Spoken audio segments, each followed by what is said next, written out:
Olá, meu nome é Manuel Gibson. Bem-vindo a mais um dos cadernos de tecnologia aplicada, telecomunicações.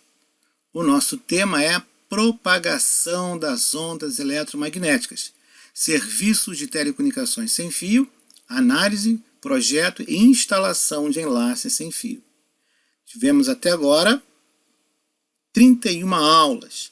Esta é a nossa aula 32. Refração atmosférica. Os objetivos desta aula são apresentar o fenômeno da refração atmosférica, descrever os efeitos da refração atmosférica nos enlaces rádio, apresentar o conceito de terra equivalente e onde é aplicado no projeto e análise de enlaces, e aprender o momento que se deve começar a bater palmas na praia para o sol poente. Então, responderemos as seguintes perguntas nesta aula. Por que o lápis dentro do copo com água, visto de fora, parece quebrado? É verdade que se quisermos acertar um peixe na água, devemos atirar a flecha ou lança atrás do que estamos vendo? Podemos pegar verruga no dedo ao apontarmos para uma estrela, é verdade? Quando é que o sol se põe para que possamos começar a aplaudir na praia? É verdade que o radar localiza o avião mais alto do que ele realmente está? E afinal, as ondas de rádio fazem curva? Vamos começar explicando o que é refração.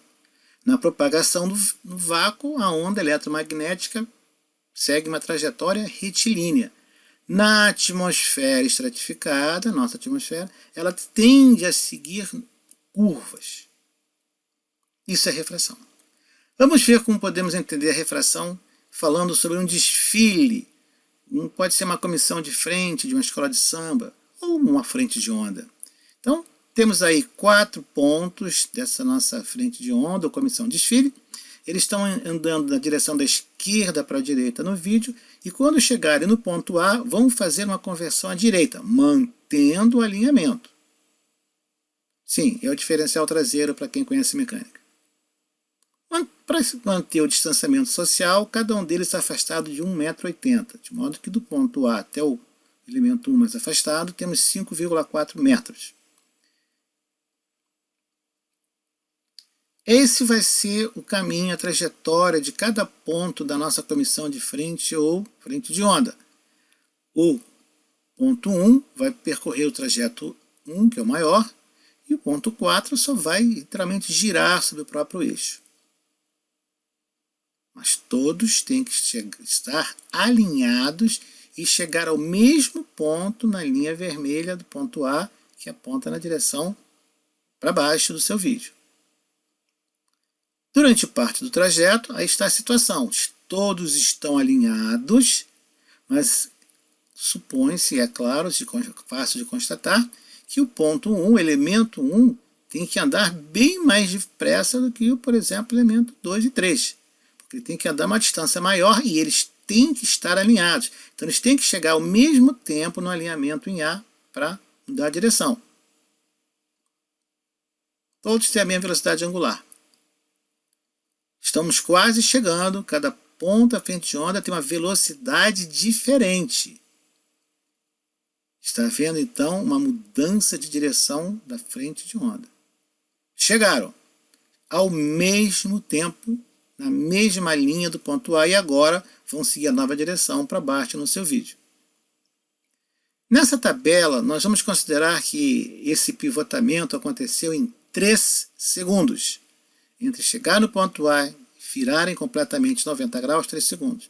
Coloquei na tabela a velocidade de cada elemento. Como era de esperar, o elemento 1 tem a maior velocidade, um pouco mais de 10 km por hora. Seguido do elemento 2, 6,8, elemento 3, 3,2. E o elemento 4 praticamente faz o pivoteamento. Então, sim, o nosso elemento 1 andou muito mais rápido. Você andando na rua, talvez ande entre 4 a 6 km por hora, um passo normal. 10 seria um pouco mais, quase correndo. Eles mantiveram a mesma velocidade angular, porque todos se deslocaram 90 graus ao mesmo tempo, mas a velocidade linear de cada um foi diferente. A lei de Snell nos dá uma indicação dessas mudanças de meio. Nós temos a água embaixo e o ar em cima. Então temos um feixe de luz que veio da água. Quando ele vai para o ar, o ângulo θ2 é maior que θ1. Nós dizemos que houve um afastamento da normal à interface. Aí estão os parâmetros da equação. Veja, o lápis parece quebrado. Por quê? Refração. Observe que o lápis parece estar ali. Nós estamos vendo o lápis ali. No entanto, sabemos que ele está alinhado. O lápis é rígido, sólido. Por que isso está acontecendo? Exatamente. A onda afastou em relação ao normal quando foi para o ar. Só que o nosso cérebro interpreta a imagem à frente do que os nossos olhos estão mostrando. Os mágicos sabem muito bem disso. Então, nosso cérebro interpreta com o objeto estando no alinhamento daquela seta que está no ar, em N2, e segue então a linha pontilhada verde. Nós achamos que o lápis está, cada ponto no verde, diferente onde realmente está, que é o azul. E o peixe na água? É a mesma coisa. O feixe luminoso sai, se afasta da normal no ar. Mas nosso cérebro, nós interpretamos a imagem na linha pontilhada azul. Então nós achamos que o peixe está na linha pontilhada azul, enquanto na verdade ele está mais atrás. Sim, o peixe está mais atrás na realidade. Refração. Não precisa ficar preocupado em apontar o dedo para a estrela e se vai pegar a verruga no dedo. Veja por quê.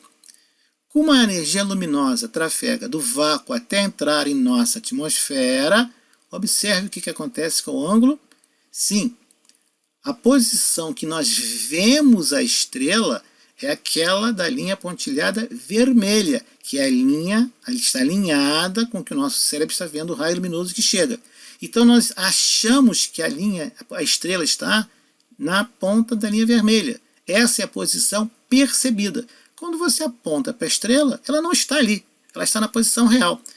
Poderia até haver uma montanha obstruindo essa linha divisada retilínea, mas não tem problema, porque você não está apontando para a estrela, graças à refração. Quando você deve começar a aplaudir para homenagear o sol se pondo na praia? Diferente do que seus amigos possam pensar, quando ele estiver tangenciando o horizonte, ele se pôs. Já se pôs. Porque devido ao encurvamento dos raios luminosos, ele parece estar acima do que realmente está. Então, quando o Sol está tangenciando o horizonte, ele já se pôs. As palmas estão atrasadas. Então, antes de tangenciar, é a hora ideal de bater palmas para o pôr do Sol. Ensine isso aos seus amigos na praia. Refração. E o radar? Observe a trajetória refratada, curvada do feixe radar em azul. A antena está apontada na linha pontilhada, na linha visada aparente, mas a onda vem sofrendo uma curva e o radar, assim como o nosso cérebro, interpreta que ele está na frente da antena, na posição aparente do avião. Então observe que existe uma diferença de altura entre a posição real do avião e a posição aparente do avião.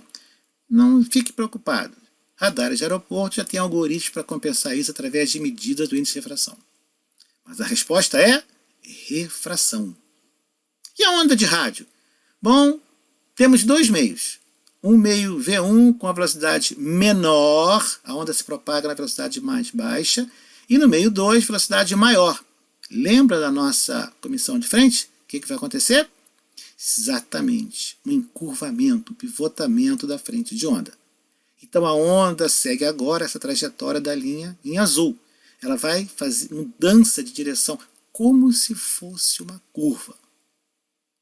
O índice de refração é então a relação entre a velocidade de propagação da luz no vácuo, da onda eletromagnética no vácuo, e a velocidade do meio considerado. Pode acontecer, se houver uma certa condição, que vamos falar daqui a pouco, que a onda retorne à superfície da Terra. Ocorra o retorno da onda. Como vai acontecer isso? graças à refração. Aplicando a lei de Snell em 3 camadas, então vamos considerar uma atmosfera em camadas. A onda vem do meio 1, vai para o meio 2 e para o meio 3.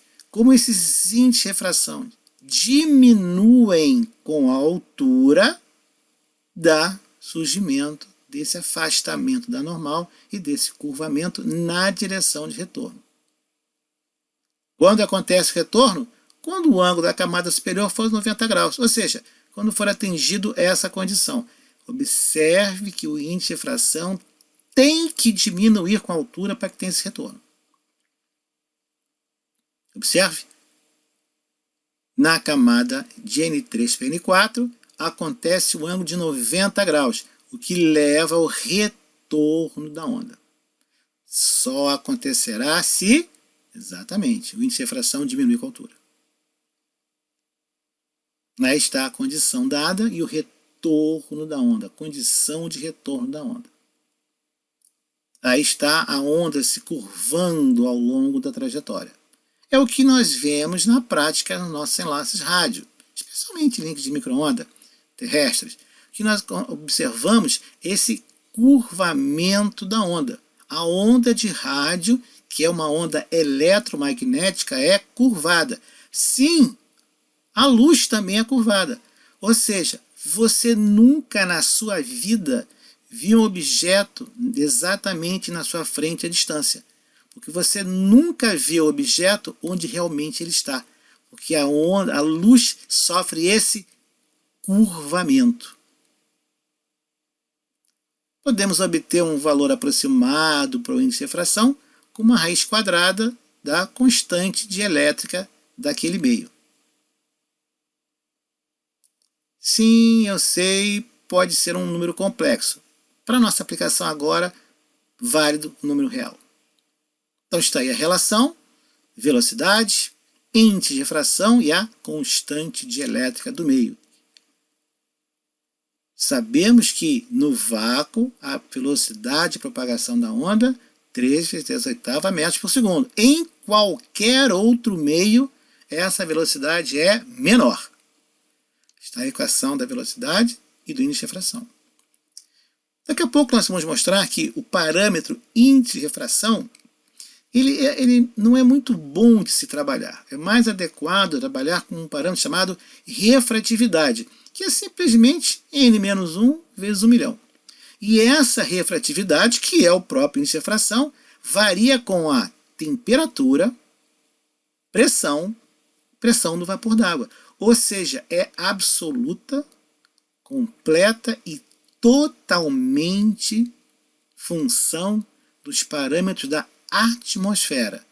Qualquer desses parâmetros que varie nossa índice de refração e nossa refratividade. Vamos entender por que se usa mais refratividade do que índice de refração. Por que é um parâmetro a mais? Ao nível do mar, em condições de clima temperado e clima tropical, nós vemos que a diferença do índice de refração está na 5ª casa decimal. 1,000316 para clima temperado e 1,000359 para clima tropical. Já a refratividade é 316 e 359. Entendeu por que é mais usual se usar o parâmetro refratividade? Na verdade, até mais importante que o valor absoluto do índice de refração ou da refratividade é a taxa de variação com a altura, ou dN sobre dH. Para a taxa, uma atmosfera padrão, até cerca de 1 km, dN sobre dH é cerca de menos 40 vezes 10 a menos 6 por quilômetro. Então, temos a superfície da Terra, a atmosfera indo até o vácuo. No vácuo, velocidade da onda 3 × 10⁸ metros por segundo e o nosso N0 é igual a 1. Na superfície, ou próxima à superfície, temperatura mais elevada, pressão mais elevada, pressão de vapor d'água mais elevada. Já quando se chega fora da atmosfera, subindo, temperatura mais baixa, pressão quase zero e pressão de vapor d'água zero. Então nós temos a seguinte situação que nós temos que resolver. A Terra é curva. O raio de luz e da onda de rádio é curvo. Como é que nós vamos desenhar isso, fazer um projeto, avaliar essa curvatura? Nós sabemos que o raio da Terra é cerca de 6.374 quilômetros. Então, o que nós vamos fazer? Muito simples. Nós vamos fazer uma mudança geométrica muito interessante. Lembra que o raio óptico, o raio de onda de rádio, vai acompanhando, não é igual, a curvatura da Terra. Que tal se nós aumentássemos o raio da Terra, e aí vai aumentando o raio, né, nossa trajetória, até que a trajetória ficasse retilínea. Olha que maravilha para nós engenheiros e técnicos de telecomunicações. Só ligar, pegar uma régua e ligar a antena transmissora receptora, porque é uma trajetória retilínea. Para que nós façamos isso, nós precisamos aumentar o raio da Terra, achar um raio da Terra equivalente, um raio modificado. Substituindo a equação que é mostrada na figura, nós descobrimos que isso acontece quando o nosso raio efetivo é 4/3 de AE. Observe que é a função do parâmetro dN minúsculo, índice de refração, DH. Mudou qualquer parâmetro da atmosfera, já vai alterar esse parâmetro 4/3. Esse parâmetro 4/3 é o K, parâmetro de modificação do raio da Terra. É um valor médio para uma atmosfera padrão, nem sempre ou quase nunca é observado na prática, mas é uma referência fundamental na análise de links de UHF acima. Então nós temos para refração padrão, K igual a 4/3. Quando a onda inverte para cima, ela se afasta da superfície da Terra, chamada de refração invertida ou subrefração, o K é maior do que 4/3. Numa superrefração, quando o encurvamento é muito grande, então a onda literalmente cai da nossa frente, o K é menor do que 4/3. Aí você tem os parâmetros para a refratividade. Aí tem a figura, a onda saindo da antena, em uma situação chamada crítica, a onda de rádio acompanha a curvatura da Terra. É uma condição crítica muito específica. Já para faixas mais comuns, o raio da onda óptica, de rádio, é maior do que o raio da Terra, tendendo a acompanhar. Já em caso de refração inversa, o raio se afasta da superfície da Terra. Veja na figura que talvez fique mais fácil. Nós estamos preocupados, especialmente interessados na K igual a 4/3. O que aconteceu? Olha a trajetória corrigida. Está lá a curvatura da Terra, sim, a Terra é redonda, e agora o raio de luz e de rádio é uma linha reta. Como isso facilita nosso desenho, nosso projeto e análise?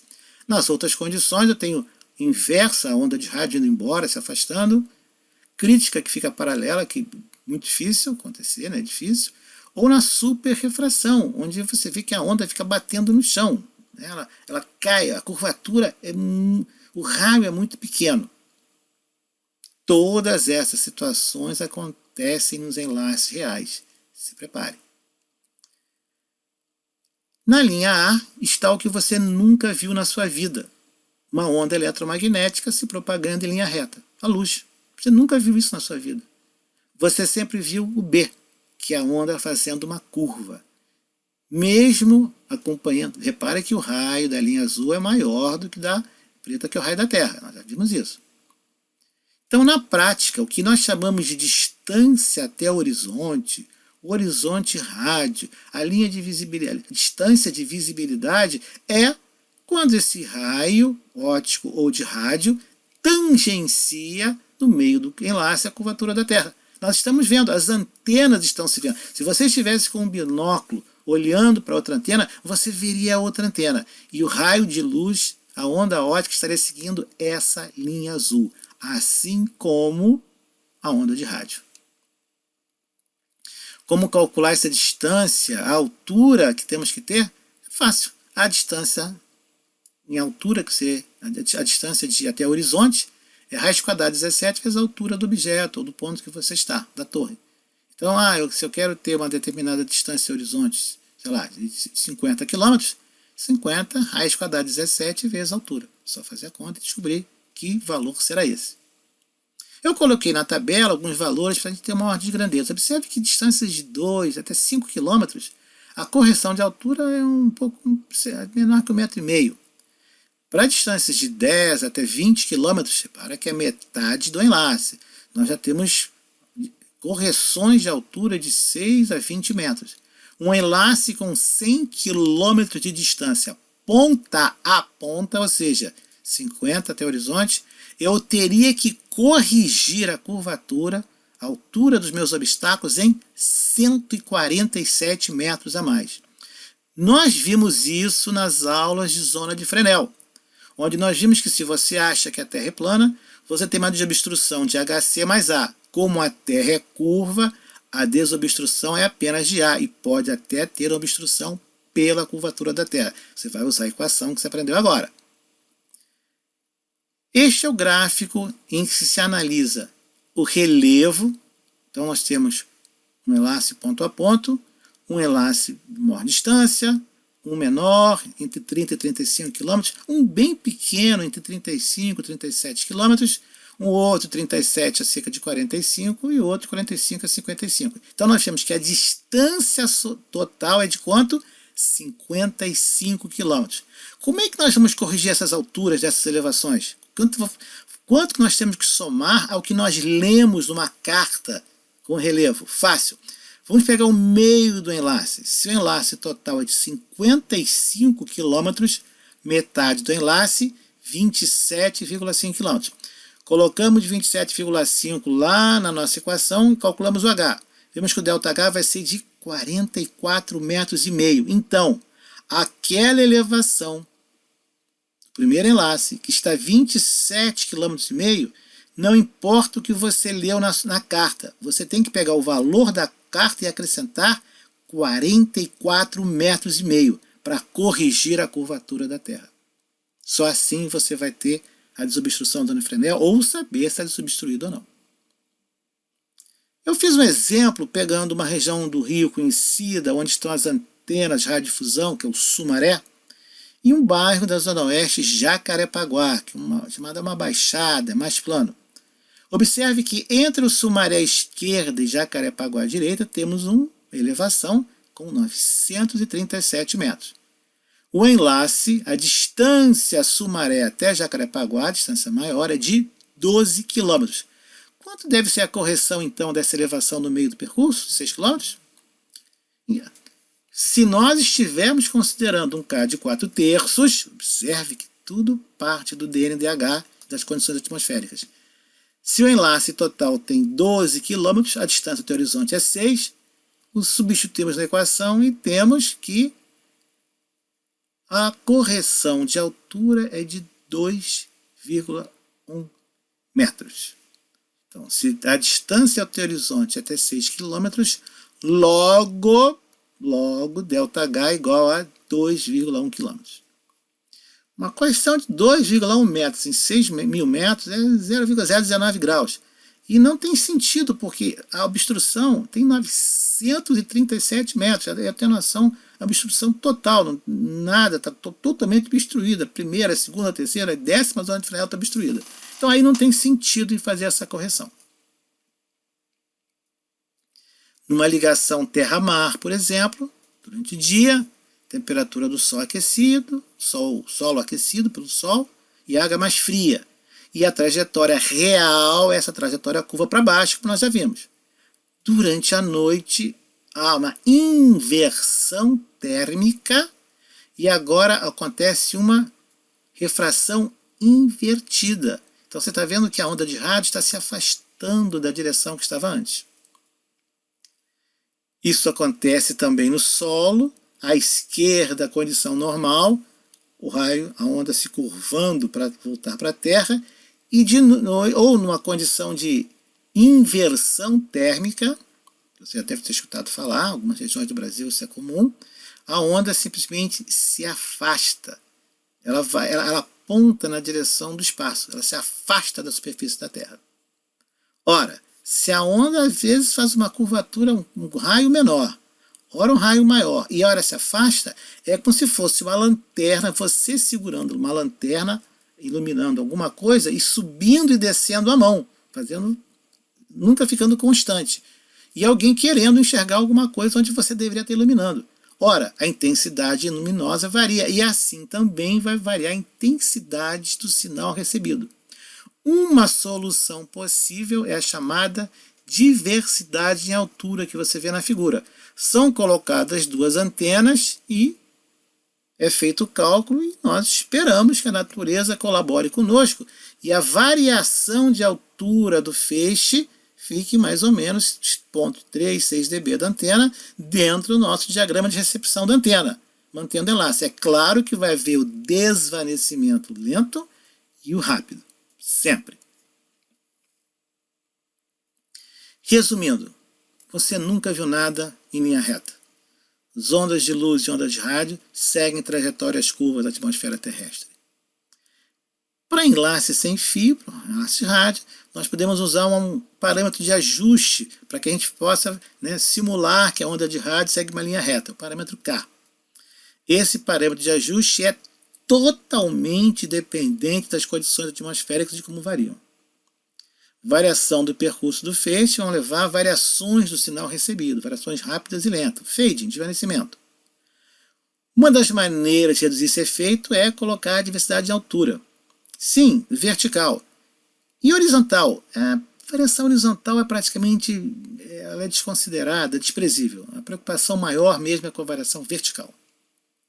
Podemos utilizar gráficos de K para projeto e análise de enlace radioelétrico, como nós vimos. Um valor muito comumente utilizado de K é o 4/3. Depende das condições atmosféricas.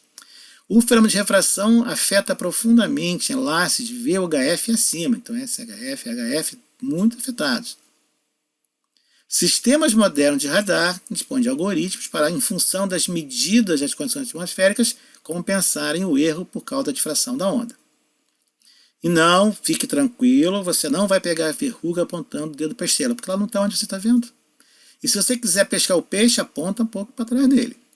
E quando o sol tangenciar, pode parar de bater palma. O sol já se pôs há um tempão. Mesmo que as pessoas fiquem meio chateadas, mas você pode ensinar para elas o que é refração. Aproveite um final de praia para isso. Se você tem alguma dúvida sobre dB, decibel, unidades que são geralmente utilizadas nessas aulas, você tem vários vídeos aqui mesmo no canal. Se você quiser se aprofundar um pouco mais e ter uma visão melhor dos sistemas, eu recomendo o livro Medidas em Telecomunicações Eletrônicas, publicado pela editora Senac do Rio de Janeiro. Com isso, nós encerramos a aula 32, Refração Atmosférica. Na próxima aula, veremos a primeira parte de 3 de Enlace via Satélite. Obrigado por ter assistido a mais essa aula, bons estudos e até lá!